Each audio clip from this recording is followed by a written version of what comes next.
옆에 분에게 인사하겠습니다. 새해 복 많이 받으세요. 새해 복 많이 받으세요. 새해 복 많이 받으시고 하나님이 여러분의 가정과 자녀들에게 부어주실 복을 기대하는 한 해가 되었으면 좋겠고 그것을 목도할 수 있는 그런 한 해가 되었으면 좋겠습니다. 제가 여러분의 삶과 또한 가정과 자녀와 사업을 위해서 기도하는데요. 우리 모두 같이 서로를 위해서 중보하는 그런 공동체가 되어서 연말에는 놀라운 일들을 서로 보고받고 간증하는 시간이 되었으면 좋겠습니다. 지난주에는 제 목회 인생의 뿌리가 이 소리가 되게 큰 것 같아요. 지난주에는 제 목회 인생의 뿌리가 되어주신 은사 목사님을 찾아뵙고 인사를 드렸습니다. 벌써 그분 밑에서 사역을 하고 사임을 한 지 올해로 정확하게 20년이 되었습니다. 그래도 꼬박 매년 연초가 되면 이제 찾아뵙고 인사를 드리는데요. 13년 전에 인사를 드리러 갔을 때 사택에서 이제 식사를 이제 했는데요. 요즘은 보기도 어려울 거예요. 아마 박물관에서나 볼 수 있는 텔레비, 삼성 파부 이런 텔레비전 아마 예전에 가지고 계셨을 거예요. 두꺼운 13년 전부터 이제 얇은 패널에 텔레비지가 나오는 시절이었는데 아직도 저 텔레비를 쓰고 계시더라고요. 그래서 이제 인사를 드리고 저희 아내와 함께 곧바로 가전 이제 센터를 갔습니다. 13년 전에는요, 제 기억으로는 가장 컸던 텔레비전은 55인치였습니다. 그래서 삼성 55인치를 사드려야겠다.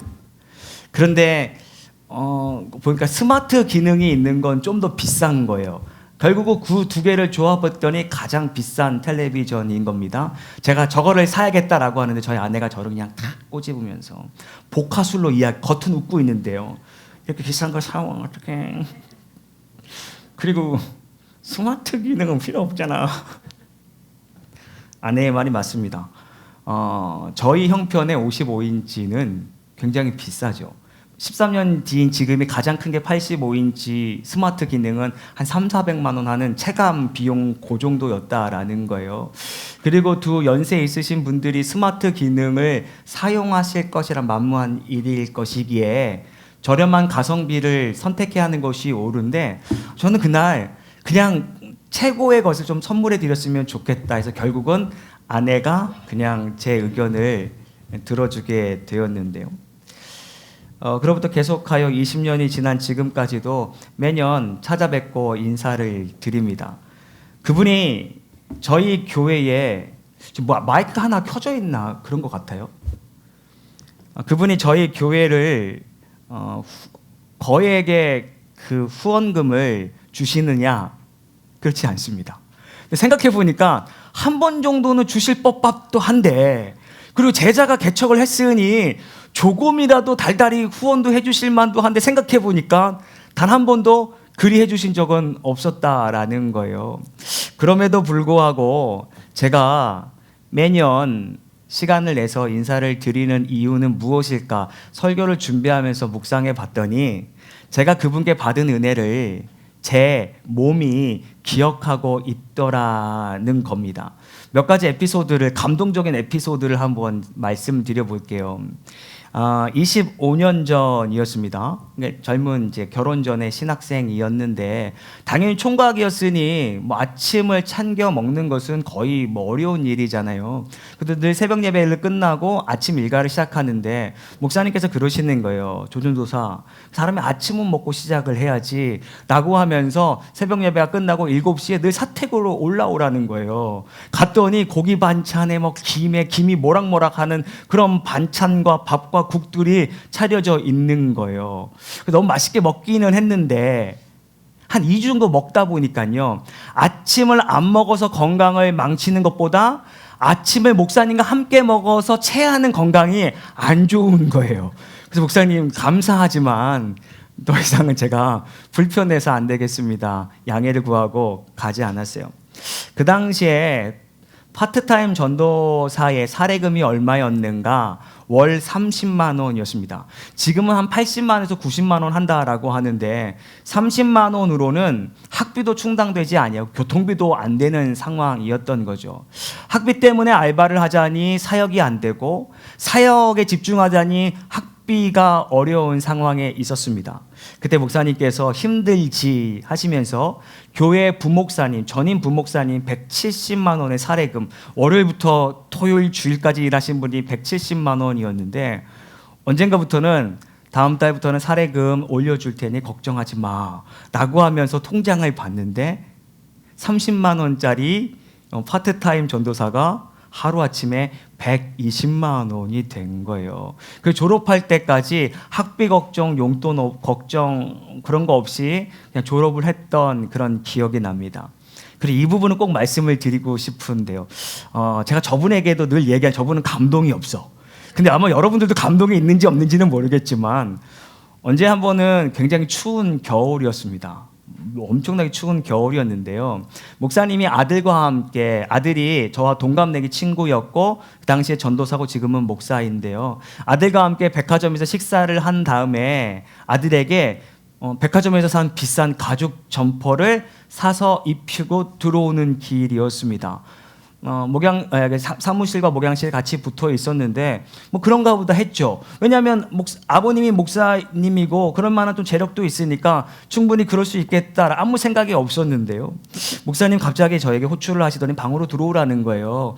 그러면서 봉투 하나를 주세요. 그러면서 조준사도 뭐 백화점에 가면 여러 가지들이 있는데 그중에서 마음에 드는 거 하나 골라서 사 입어라고 했어요. 나와가지고 제 방에서 봉투를 열어봤는데 그 봉투 안에는 무려 50만 원이 들어있었습니다.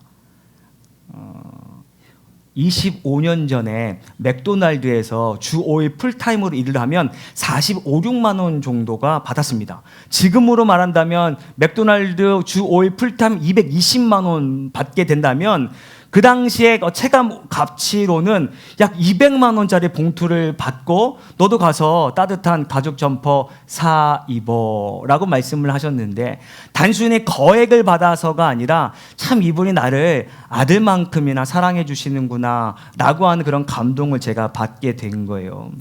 그리고 사임은 하게 되었지만 20년 전에 할 수만 있으면 매년 찾아가면서 목사님을 찾아뵙는 이유는요, 제가 제자라고 하는 명분을 계속적으로 유지하기 싶어서가 아닙니다. 왜냐하면 제가 뭐 찾아뵙고 선물을 드린다고 제자가 계속 유지가 되거나 선물을 안 한다라고 해서 제자에 탈락되는 것은 아니기 때문이죠.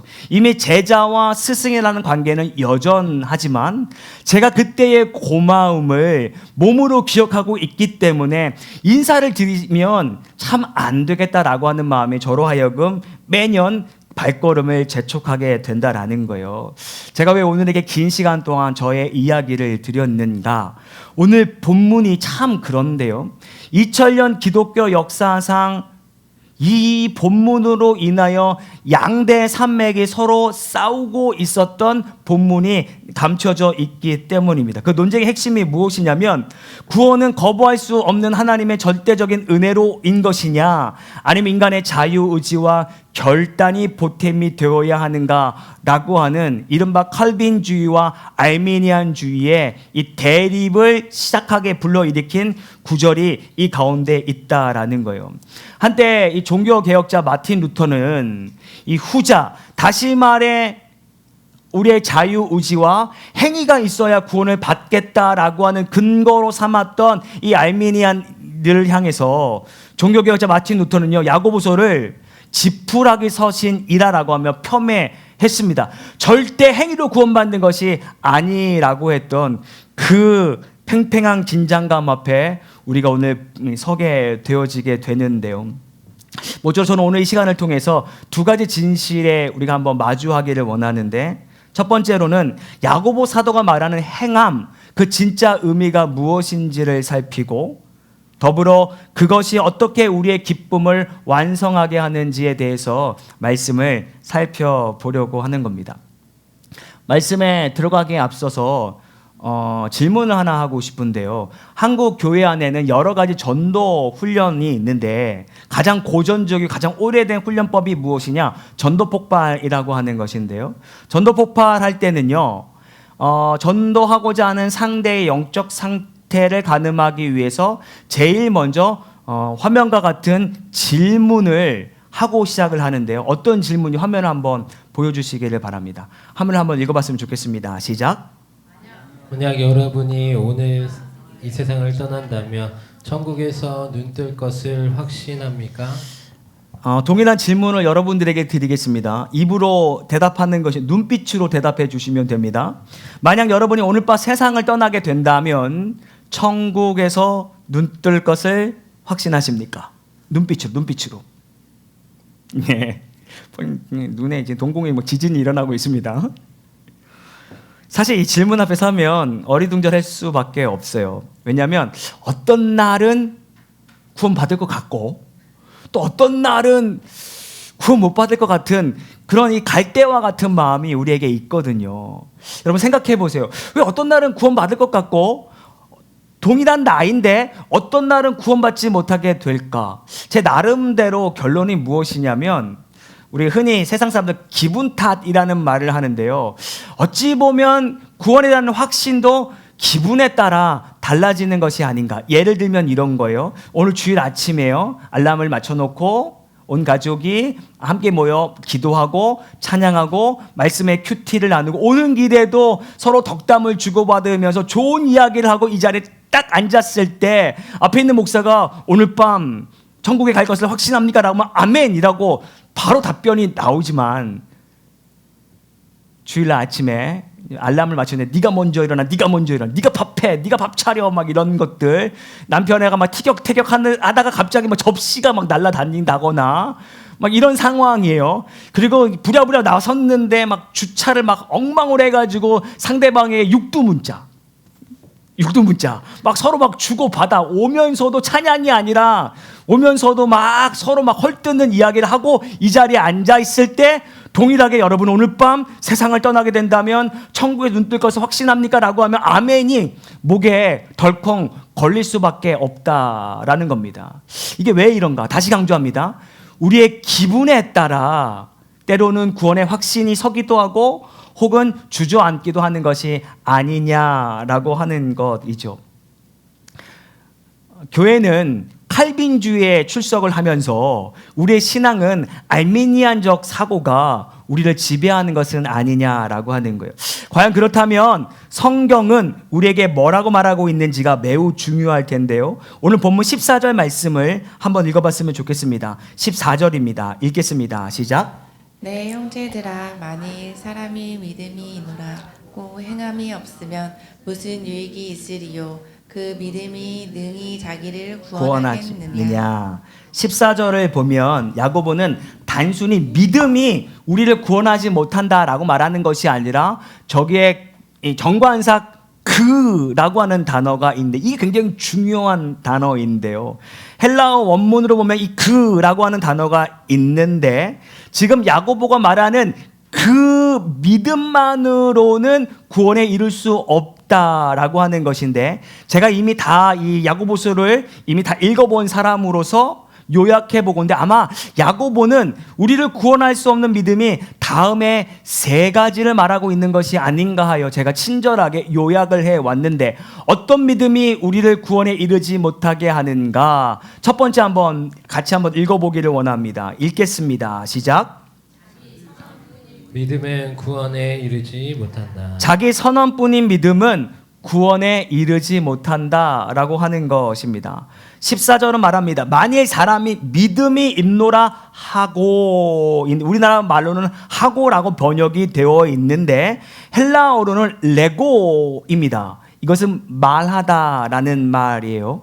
근데 흥미롭게도 영어 성경은 이 말하다라고 하는 이 영어 단어를 주로 say라고 번역하지 아니하고 아주 독특한 단어로 번역하고 있는데 claim이라는 거예요. claim.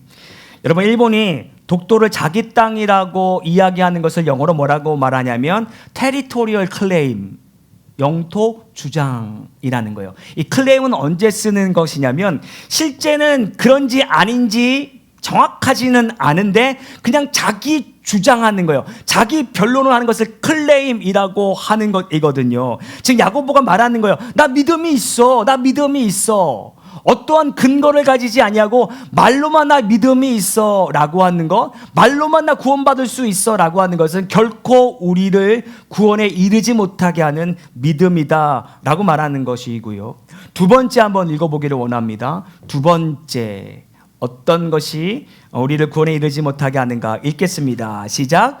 정보로만 알고 있는 믿음도 구원에 이르지 못한다. 정보로만 알고 있는 믿음은 구원에 이르지 못한다. 내비게이션이 길을 알려주지만 머리로는 이해합니다. 그런데 내비게이션이 가르쳐주는 방향대로 움직이지 않는 행위를 말하는 거예요. 요즘 얼마나 내비게이션이 10년 전에 비하면 아주 정확합니다. 예전에는 그냥 길만 알려줬는데 지금은 정확하게 목적지에 몇 시 몇 분에 도착할 것까지도 알려주게 되죠. 300m 앞에서 우회전 좌회전 혹은 유턴하시오. 그 안내를 들으며 고개를 끄덕입니다. 야, 내가 가지고 있는 내비게이션 정말로 정확한 내비게이션이야 라고 머리로는 인정하지만 내비게이션이 알려주는 대로 단 1도도 핸들을 꺾지 아니한다면 과연 목적지에 도착할 수 있겠는가? 그렇지 않다라고 하는 거죠. 신앙도 마찬가지예요. 하나님 말씀이 옳습니다. 아멘. 하나님 말씀에 원수를 사랑하라 했습니다. 아멘. 희생은 기독교의 참된 본질이지 라고 하는 이 모든 것들을 아멘이라고 말은 하지만 말과 행동이 따로 놀게 된다면 야고보는 말하는 거예요. 듣고 앉아있는 믿음만으로 우리가 구원이라고 하는 목적지에 이르를 수 없습니다 라고 말하고 있다라는 거예요. 그리고 진짜 야고보가 말하고 싶은 그 가짜 믿음이 어떤 믿음인가? 3번 한번 읽어보기를 원합니다. 3번입니다. 시작. 조건이 아니라 증거입니다. 다시 한번 읽어볼까요? 시작. 반응은 구원의 조건이 아니라 증거입니다. 오늘 남은 설교 시간에 계속적으로 반복할 단어인데요. 반응은 구원의 조건이 아니라 증거라는 거예요. 생명이 있다 없다를 어떻게 판가름하냐면 자극에 반응하냐 반응하지 않냐로 판가름하게 될 겁니다. 하나님의 압도적인 은혜가 내 삶에 부딪혔는데 아무런 변화가 없다면 그건 애초에 믿지 않았거나 생명이 없다라고 하는 뜻으로 간주해도 무관할 겁니다. 누가 여러분들에게 전화를 했습니다. 아무개 선생님 안녕하세요. 저 여기 어디인데요.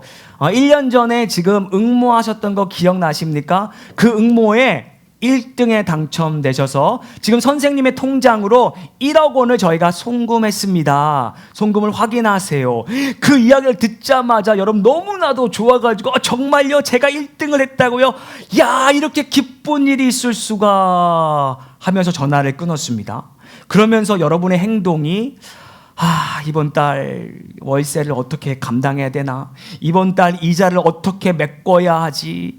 이번 달 우리 생활비는 어떻게 해? 라고 고민하고 있다면 조금 전에 받았던 그 이야기를 진실로 믿은 거예요? 아니면 보이스피싱으로 여겼던 거예요?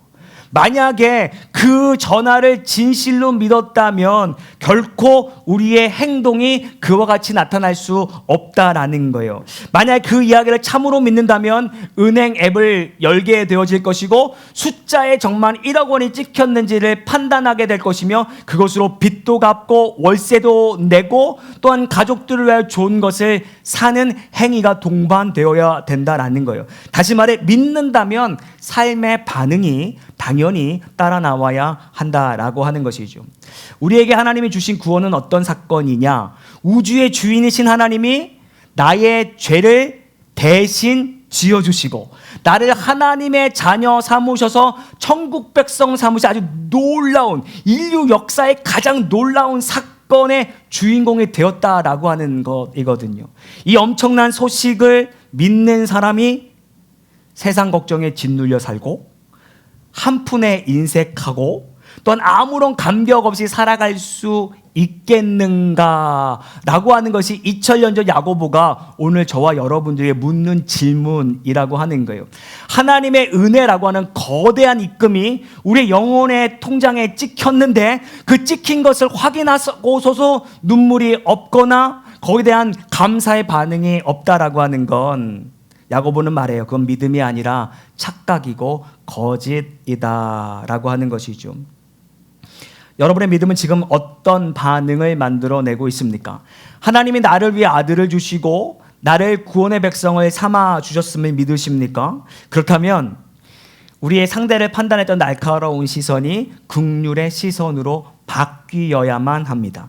그 구원의 사실을 믿게 된다라면 상황이 어려워도 아버지 하나님을 믿는 마음으로 우리에게 가운데 믿음의 여유가 생겨야 되는 것이고요. 짜증과 날쌔한 언어가 감사와 격려의 언어로 바뀌어야 하고 바쁜 일상 중에서도 하나님을 위하여 시간을 구별해 드려야 하고 내 소유를 내 것이라 주장하는 것이 아니라 하나님이 원하시는 곳에 아름답게 흘려보내야 하고 유튜브나 드라마로 시간을 허비하는 것이 아니라 하나님의 말씀을 묵상하고 기도하는데 더 많은 시간을 쏟아 부어야 할 줄 알아야 한다라는 겁니다. 그런 의미에서 17절의 말씀을 한번 읽어보기를 원하는데요. 본문 17절입니다. 읽어보기를 원합니다. 17절입니다. 시작. 이와 같이 행함이 없는 믿음은 그 자체가 죽은 것이라. 이와 같이 행함이 없는 믿음은 그 자체가 죽은 것이라. 서두에도 말씀을 드렸는데 야고보가 남긴 이 한 구절, 이 짧은 한 구절의 말씀이 교리를 나누게 했고 두 개의 진영으로 나누게 했던 말씀이기도 합니다. 근데 제가 감히 이 말씀에 짧은 각주를 달아보자면 이렇게 말할 수 있을 겁니다. 이와 같이 행함이 없는 믿음 그 자체가 죽은 것이다 라고 하는 말에 반응이 없는 믿음은 죽은 것이다. 따라할까요? 반응이 없는 믿음은 죽은 것입니다. 반응이 없는 믿음은 죽은 것입니다. 반응이 없는 믿음은 죽은 것입니다 라고 하는 것을 야고보가 말하고 싶었고, 사실 여기에 한 단어를 더 붙여보자면 구원받았다라고 하면서 반응이 없는 믿음은 죽은 것입니다 라고 하는 것을 야고보가 말하고 싶었다라는 거예요. 다시 말해 당신들이 구원을 받았다라고 하면서도 삶에 전혀 반응이 없고 행함이 없는 것은 죽은 믿음입니다 라고 말하고 싶었다라는 거예요. 이 구원받았다라고 하면서 이 짧은 문구 한 장이 더 추가가 되었다라면 이렇게 서로 양극단에 싸우는 일들은 발생하지 않았겠다라고 하는 아쉬움이 있습니다. 어찌 보면 구원받지 못한 상태에서 행함이 없다라고 하는 건 지극히 당연한 겁니다. 왜? 압도적인 은혜를 경험해 보지 않았기 때문에 압도적 은혜를 경험한 사람들에게 나타나는 독특한 행위와 행함을 기대할 수 있는 것은 너무나도 커다란 욕심이 아니겠냐라는 거예요. 살아있는 아기는 가만히 있어도 숨을 쉽니다. 숨을 쉬어야 살게 되어지는 것이 아니라 살아있기 때문에 숨을 쉬게 되는 거죠. 즉 우리 안에 하나님의 압도적 은혜가 들어오면 우리의 삶은 누가 시키지 않더라도 숨을 쉽니다. 누가 시키지 않더라도 구원의 감격으로 말미암아 여러 가지 행위와 행동과 섬김이 나타나게 되어진다라는 거지요. 만약 내 삶에 그럼에도 불구하고 어떤 행위가 나타나지 않는다면 그것은 우리가 노력을 하지 않아서가 아니라 안타깝지만 내 믿음이 지금 정확한 것인지 아닌지 살펴볼 필요가 있다라는 거예요. 예를 들어 다시 저희 아내를 소환해서 미안하지만 저희 아내는 20년 동안 저의 행동을 이해하지 못합니다. 처음에는 그냥 쭈삣쭈삣 따라갔습니다. 그런데 인간적인 마음이 저분을 지배하는 거예요. 우리 교회가 개척했는데 말이야. 저렇게 교회도 큰데 라고 하면서 서운한 마음이 왜 없겠습니까? 그래서 언젠가부터는 안 데리고 다닙니다. 저 혼자. 그리고 이해 못하는 사람에게 굳이 이해를 시키려고 노력하지도 않죠. 그래서 지난주에도 제가 갔다 온지 아직도 모릅니다. 어디 갔다 왔냐고, 이상하다, 교회도 안 갔는데 도대체 어디 갔다 왔냐라고 했는데 괜히 또 말하면 또 복잡해지가 말도 하지 못했는데요. 왜냐하면 그분께 받은 은혜의 주체가 저분이 아니라 저이기 때문에 저분은 이해를 못하는 거예요. 저분이 눈물 젖은 아침 식사를 먹어보았느냐? 먹지 못했죠.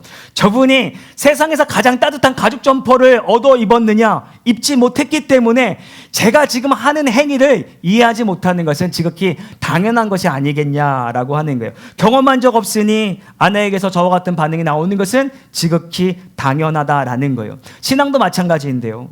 하나님의 은혜라고 하는 눈물 젖은 밥상을 먹어본 사람, 나를 위해 아들까지 희생시키신 그 희생의 사랑이라는 가죽 점퍼를 둘러 입은 경험을 한 사람만이 하나님 앞에 비명을 지를 수 있고 하나님 앞에 반응할 수 있고 하나님 앞에 뭔가 드릴 수 있고 뭔가 움직일 수 있다라고 하는 거예요. 그러므로 옆에 있는 사람이 야, 저 사람은 왜 하나님 앞에 반응하지 않지? 라고 비난할 필요가 없습니다. 왜냐하면 아직까지 그 사람은 하나님의 그 뜨거운 사랑에 데워본 적이 없기 때문인데 어느 순간 그 하나님의 사랑이 그 사람을 순간 이제 닿게 되기만 한다면 누가 시키지 않더라도 세상 그 누구보다도 아름다운 신앙과 세상 그 누구보다 아름다운 헌신으로 나아갈 것이 분명하기 때문입니다. 왜냐하면 따라해 주시면 고맙겠습니다. 살아있는 생명은 반드시 응답하게 됩니다. 반드시 응답하게 살아있는 생명은 반드시 응답하게 되기 때문입니다. 다시 한번 17절의 말씀을 한번 읽어봤으면 좋겠습니다. 본문 17절 방금의 그 메시지를 떠오르면서 읽겠습니다. 시작.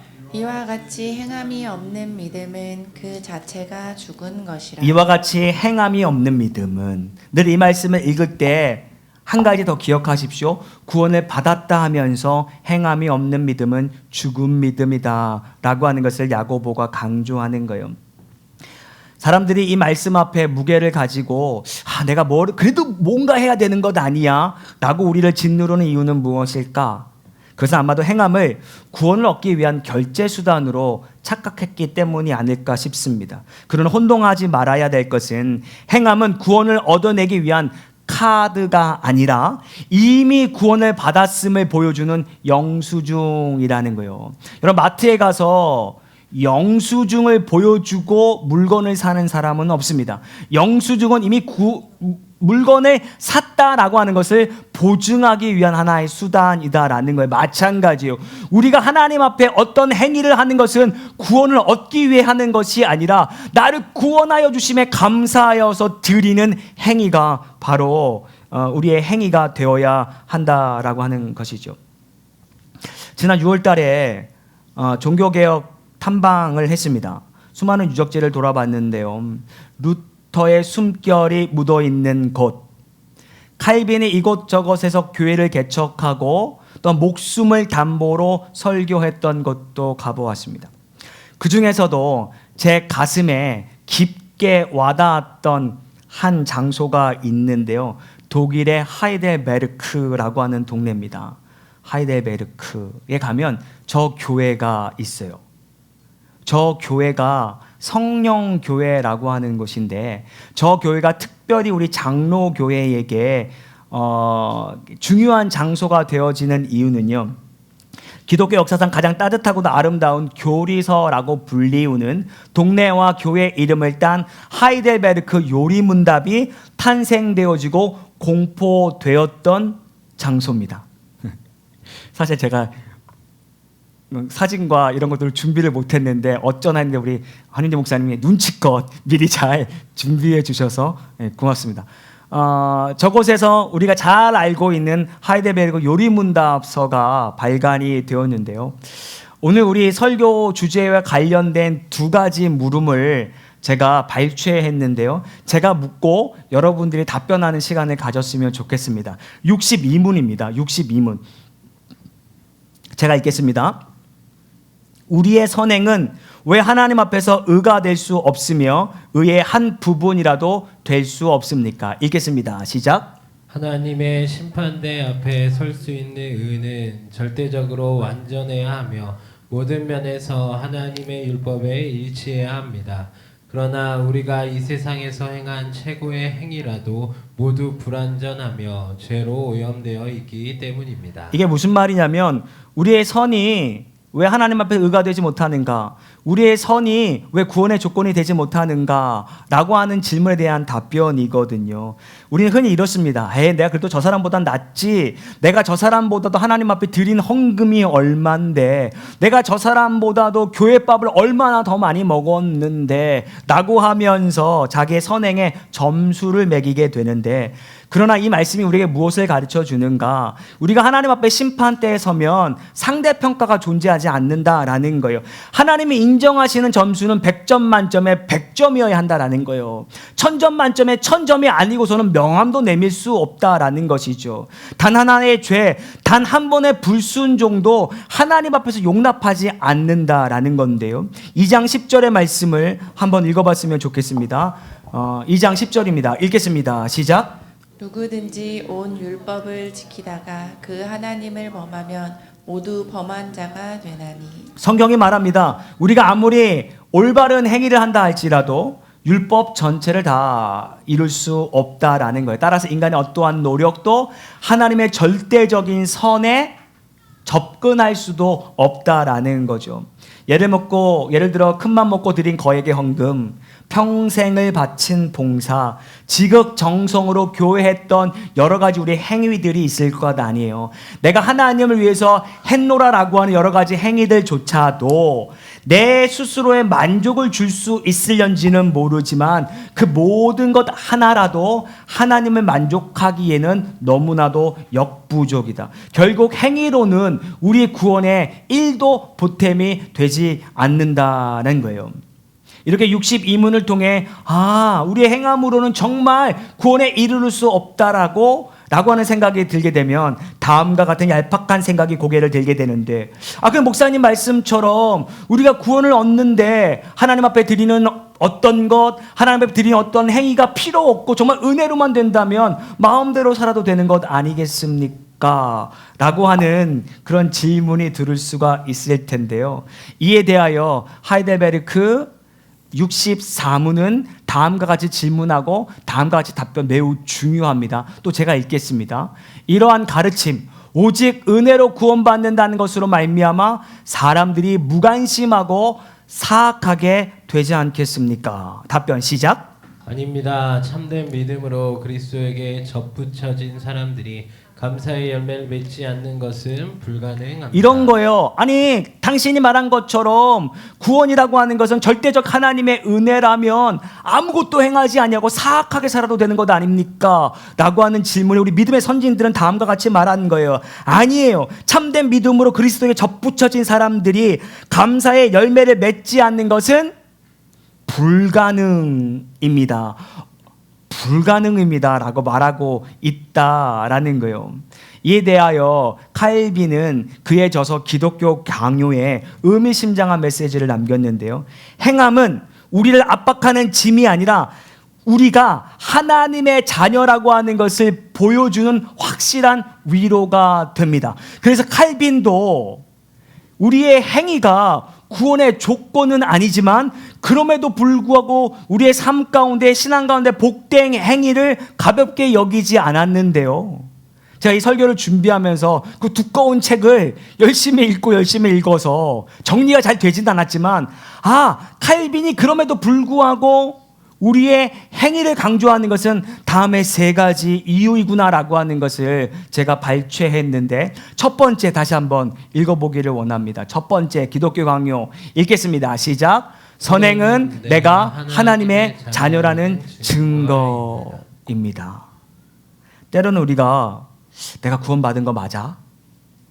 목사님이 당신은 하나님의 자녀입니다, 하나님의 딸입니다 라고 하는데, 아무리 생각해봐도 나 같은 사람이 딸이 될 수 있어? 나 같은 사람이 구원받을 수 있어? 라고 하는 생각들이 들 때가 있지 않겠습니까? 그때 칼빈은 이야기하는 거예요. 당신의 삶에 나타나는 작은 변화들을 살펴보라는 겁니다. 예전에 관심이 없었던 이웃들에게 내가 그리스도의 이름으로 저들을 도와줬으면 좋겠다라고 하는 마음, 말씀을 지키려고 애쓰는 마음, 예전에 큐티는 목사님들이나 아주 신앙 훌륭한 사람들이 하는 것 아니야. 아니, 나 같은 사람이 몸 부끄럽게 큐티야 라고 했지만 그럼에도 불구하고 큐티를 해야겠다라고 하는 작은 변화. 예전에는 그냥 라디오 틀면 107.7 막 파워 FM 막 이런 것만 나오다가 어느 순간 라디오를 키면 106.9가 나타나게 되고, 맨날 그 유튜브에서 알고리즘에 막 좋아하는 것들, 막 투자, 막 부동산, 막 돈 버는 법, 뭐 이런 것들만 알고리즘에 떴는데 어느 순간 한국에서 유명한 이 설교자 조윤수 목사의 설교가 막 상단에 뜨고, 물론 여러분들이 그렇지 않다는 걸 잘 압니다. 왜냐하면 아무리 열심히 설교를 해서 올려도 좋아요가 6개밖에 되지 아니하는 이 현실. 우리 교회 성도가 50명인데 적어도 50개 정도는 눌러줘야 되는데 6개밖에 없다라고 하는 것에 아직도 여러분들의 알고리즘은 말씀으로 가득 차 있지 않다라고 하는 것을 제가 매주 확인을 하고 있는데요.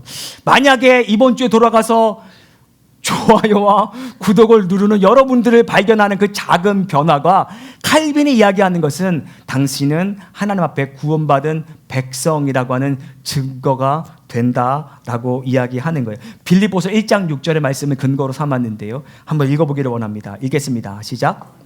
너희 안에서 착한 일을 시작하신 이가 그리스도 예수의 날까지 이루실 줄을 우리는 확신하노라. 내 안에서 선한 일을 행하신 분이 하나님이시라는 거예요. 하나님의 은혜가 결코 그것들을 보면서 헛되지 않구나, 하나님 나를 자녀 삼아 주셨구나 라고 하는 증거로 삼으라고 하는 것이고요. 칼빈이 그럼에도 불구하고 행함이 구원의 조건은 아닌데 행위를 강조했던 건 야고보와 동일선상에 다음과 같이 말하는 겁니다. 두 번째 한번 읽어보기를 원합니다. 읽겠습니다. 시작. 선행은 하나님이 주신 선물이라는 거예요. 사실 우리 안에서 일어나는 하나님 그 선행의 결과가 하나님이 주신 선물이라는 거예요. 다시 말해 내 의로 되어지는 것이 아니라 하나님의 선물로, 때로는 내 손과 내 발과 내 통장의 잔고를 활용하셔서 하나님의 좋은 일들을 나를 통하여 펼쳐 가신다라고 하는 선행은 내 의가 드러나는 것이 아니라 하나님의 선물로 나타나게 되어진다라고 하는 것이고, 마지막 세 번째가 중요한데요. 칼빈은 왜 우리 가운데 행위가 중요한가? 읽겠습니다. 시작. 하나님은 결과가 아니라 관계를 보신다라는 거예요. 때로는 내가 구원받은 백성인데 내 행위가 부족해서 어쩌지, 너무 작아서 어쩌지 라고 하는 그런 마음들이 있을 텐데, 중요한 건 순서예요. 오늘 계속 강조해도 모자라지 아니한데요.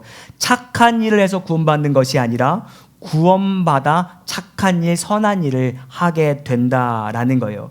하나님이 우리를 자녀 삼아 주었다라고 하는 그 첫 번째 순서가 중요한데, 예를 들어 여러분 자녀를 생각해 보세요. 여러분 자녀에게 자녀 스스로도 감당하기 어려운 심부름을 시켰어요. 당연히 내가 원하는 분량만큼 자녀가 그 미션을 수행하지 못했습니다. 그럼에도 불구하고 부모인 나는요 기뻐요. 왜요? 자녀가 완벽하게 그 심부름을 수행해서가 아니라 자녀가 부모 말씀에 순종하고자 라고 하는 그 모습이 예쁘고 아름답기 때문이다라고 하는 거예요. 하나님은 자녀인 우리들의 행동들도 모두가 다 예쁘게 봐주신다라고 하는 거예요. 작은 움직임, 작게라도 내가 하나님 앞에 움직여야겠다라고 하는 그 모습을 보고 예뻐하시고 복 주시기를 원하시는 분이 저와 여러분의 하나님이십니다. 간단한 질문 하나 드립니다. 봄이 먼저입니까? 꽃이 먼저입니까? 이거 고민하면 오늘 바로 병원을 가셔야 되는데. 그렇지, 봄이 먼저죠.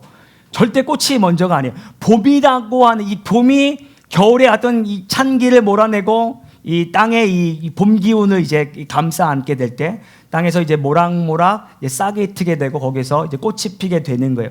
구원도 이와 같다라는 거예요. 우리가 선행을 피웠기 때문에 구원이 온 것이 아니라는 거예요.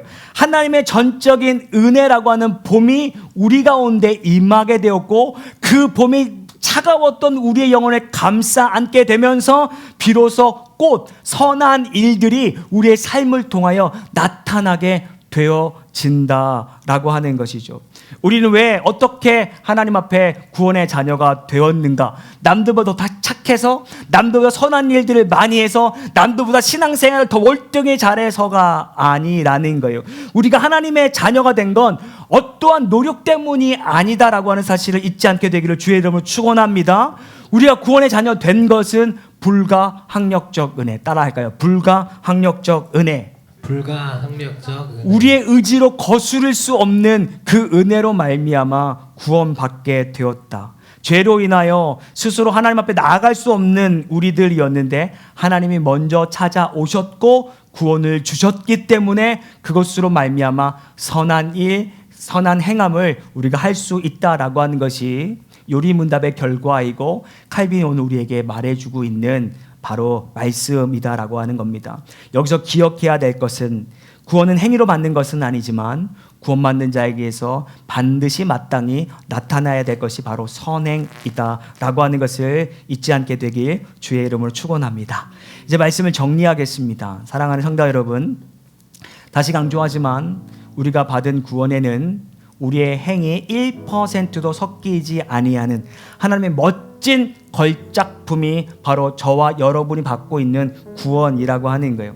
자격 없는 우리를 끝까지 포기하지 아니하시고 불가항력적 은혜로 주신 은혜가 우리가 누리고 있는 구원이라고 하는 것이죠. 정말 구원을 받으셨습니까? 나 같은 죄인을 위해 아들을 내어주셨다라고 하는 것을 믿음으로 받습니까? 그렇다면 그 감격을 삶으로 증명해 내어야 합니다. 돌아오는 한 주 이미 얻은 구원의 기쁨을 삶으로 증명해 보았으면 좋겠습니다.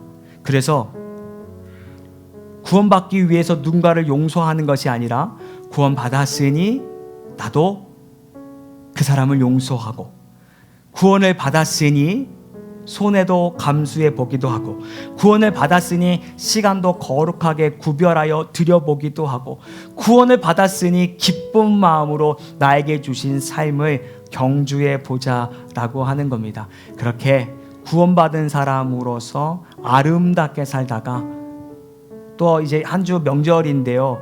야, 당신은 정말 삶이 어려움에도 불구하고 왜 이렇게 기쁘게 사는 것이요? 라고 할 때 나 구원받은 사람이기 때문이야. 너도 나처럼 구원받고 나와 같은 삶이 되기를 바라라고 초청할 수 있는 거룩하고 복된 한 주가 되기를 주님의 이름으로 축원합니다.